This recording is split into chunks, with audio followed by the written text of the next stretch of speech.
First one comes from Greg Hunter.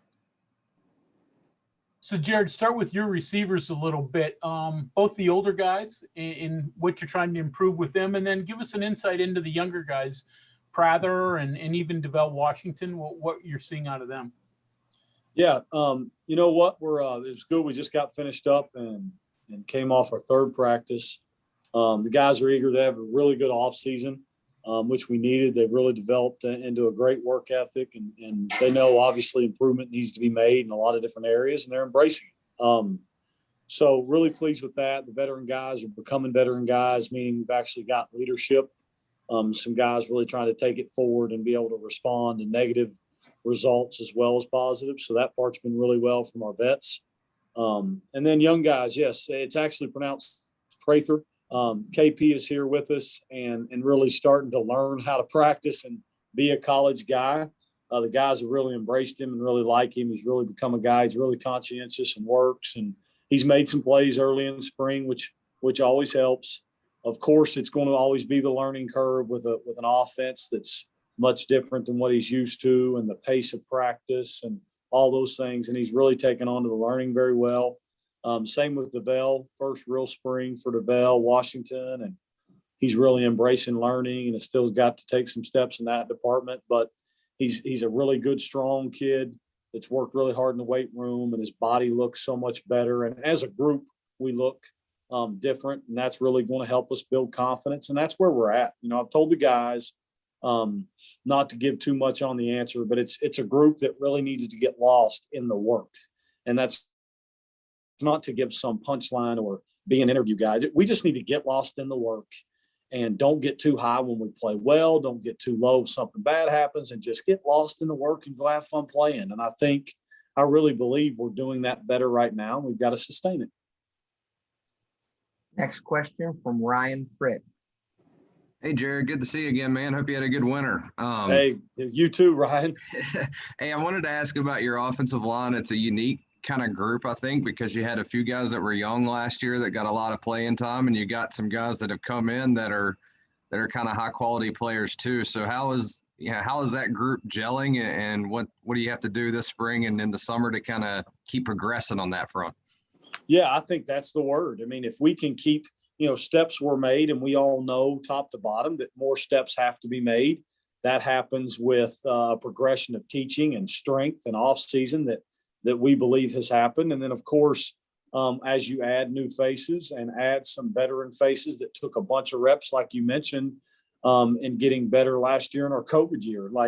And then, of course, Doug Nestor showing up certainly helps the room. And the guys that took all those reps across the board are now in a place where they know what to expect happens into a Big 12 game.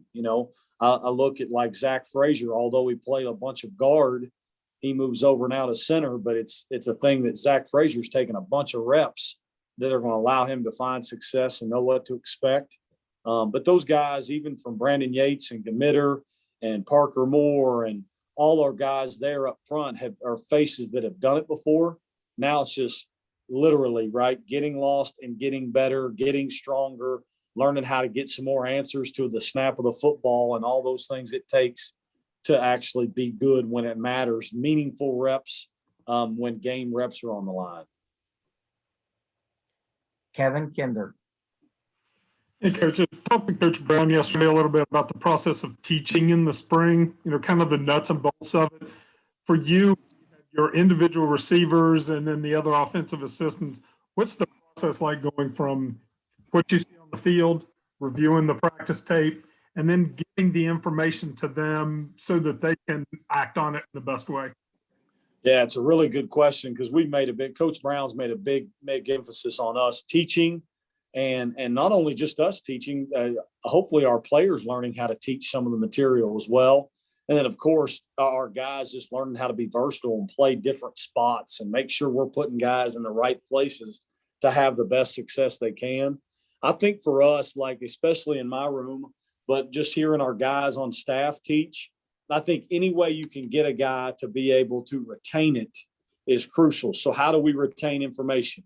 You've got to hit all modes of learning, because we've got all kinds of different teachers and learners. So we'll put the guys up on the board and let them install the play. I'll make sure and install it different ways. We'll use magnets and different modes of learning to make sure we're hitting all spots. And then, of course, you take the classroom through note taking. You check their notes, literally, right? Then you have to inspect what you've taught and make sure that they know and are retaining it through tests and quizzes. Then we take them out on the field and walk them through it. This is daily. We walk through stuff we've taught, and then we get to do it fast. And then we go back to the film room and say, okay, now you did it fast. Here's how we improve it or what we did right. And then it all starts all over again. It's a huge, huge progression. And that's why I think that it's one of the best professions in the world to have a teaching background. My undergraduate degree, and a lot of our guys here were, your old ball coaches that didn't know whether you're going to coach in high school or college. So you got a teaching degree, and it helped us hopefully have a bunch of different ways to teach it well. And I'll tell you what, real quick, COVID has made us better teachers because we had to do all this like we're still doing with you guys over Zoom. And you talk about you got to find ways to reach guys when you're staring at them on a screen and making sure they're retaining. Chuck Landon.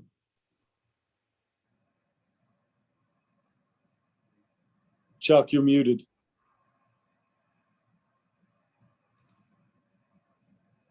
There we go. There. Get us up to speed on the progress of. You cut out right at the end. It said progress. What was it, Chuck? Progress of Garrett Green. Yeah.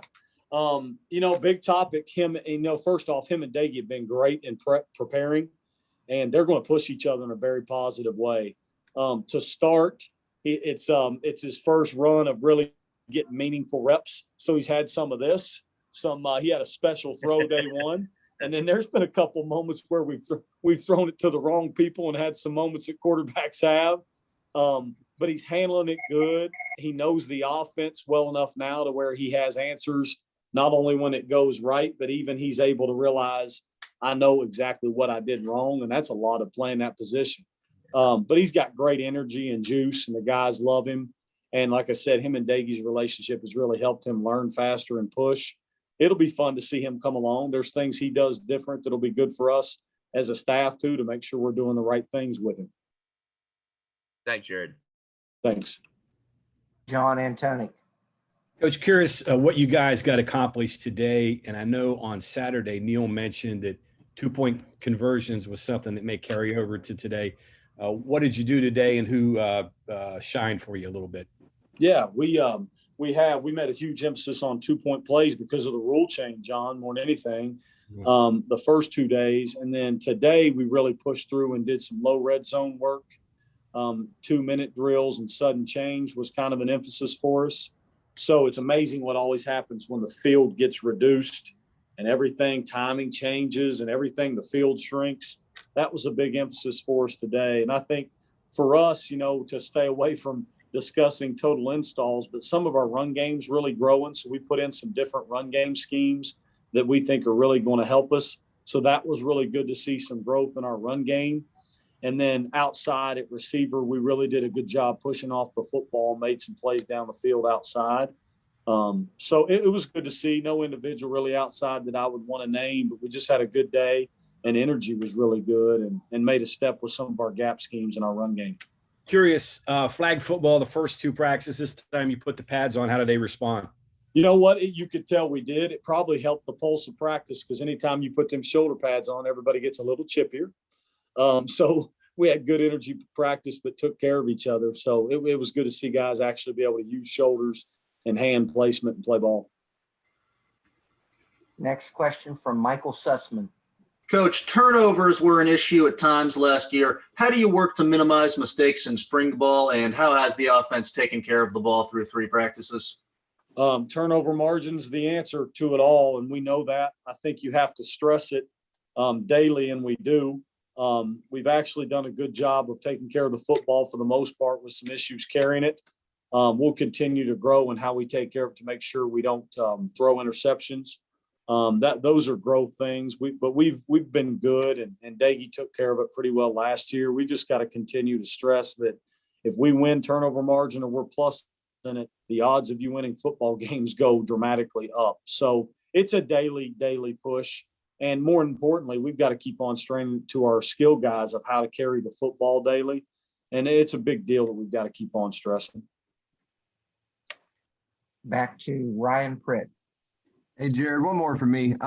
If you look at your guys' rushing production last year, I think Letty was responsible for something like 70% of it, which is kind of higher than what you see normally these days. And, obviously Sinkfield transferred out, but how important is it to kind of find a little bit more support for him in terms of carries and production in that backfield? And obviously you got quite a few candidates. So, if you can, just tell me how those guys have looked so far this spring.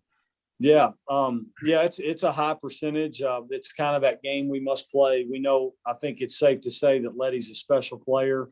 So we've got to find ways to get it to him conventionally and maybe a little bit differently and allow him to be a pass catcher at times. And then there's no doubt about it, Ryan, we've got to develop a 2 and 3rd option. Those 2 and 3 guys have got to become options we can play to keep some things off of him and to spread it out a little bit within a season. That's hard to keep those guys healthy all the time. So Tony Mathis and Sparrow that are here now will be crucial pieces to develop them and develop their abilities throughout spring. And then, of course, when we get some young guys that'll be on the way this fall, we'll see where they're come from and how they can learn the offense too, to see where that goes. Our final question for Coach Parker will come from Greg Hunter. So Jared, more on Doug Nestor. Obviously, he's played a lot of football at a high level, but different system and maybe even a slightly different position. So the pluses and minuses of a guy who's played a lot, but now having to learn a new scheme. Yeah, I mean, who we can't deny that clearly. If you're in years 2 and 3 at a place where you already know the offense, the calls, and all those things, that's an advantage. He's a sharp guy, and we've got to catch him up as quick as possible when we're on our way. And he's eager to learn and a joy to have here. And so we've got to make sure and push him. But there are some things that will be hiccups just because he's learning a new offense. But for the most part, heck, he's played football up front. He's got a strong reputation as being a tough guy, and he cares, and he'll pick it up pretty fast. We're encouraged to see him kind of grow quickly here, and glad he's here. Okay, Coach Parker, thank you for your time today. Hey, thanks, everybody. Good to see everybody.